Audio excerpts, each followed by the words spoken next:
परळी वैजनाथ येथे 634 कोटी रुपये खर्चाच्या पशुवैद्यक व पशुविज्ञान महाविद्यालयाचा कोनशिला समारंभ व भूमिपूजन सोहळा उपमुख्यमंत्री तथा बीडच्या पालकमंत्री सुनेत्रा अजित पवार यांच्या हस्ते उत्साहात संपन्न झाला।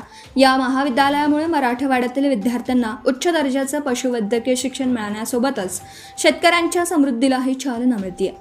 यावेळी पशुसंवर्धन मंत्री पंकजा मुंडे, माजी मंत्री आमदार धनंजय मुंडे, आमदार नमिता मुदंडा, माजी खासदार डॉक्टर प्रीतम मुंडे यांच्यासह विविध मान्यवर उपस्थित होते।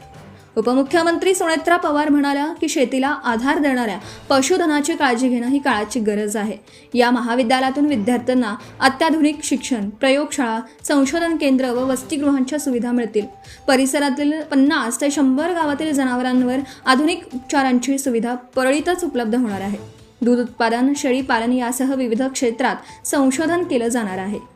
या महाविद्यालयातून केवळ नोकरी करणारे डॉक्टर नव्हे तर पेट केअर क्लिनिक, डेअरी सल्लागार आणि पशुखाद्य निर्मिती क्षेत्रात रोजगार निर्माण करणारे उद्योजक घडावेत अशी अपेक्षा त्यांनी व्यक्त केली। चालू शैक्षणिक वर्षातच प्रवेश सुरू करण्याचंही त्यांनी सांगितलं।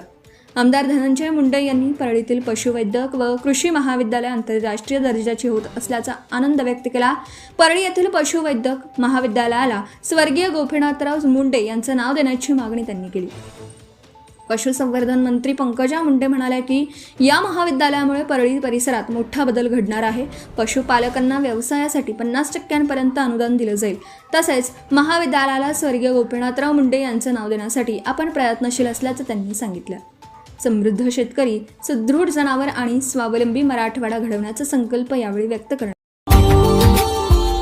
Subscribe now and press the bell icon. Never miss an update.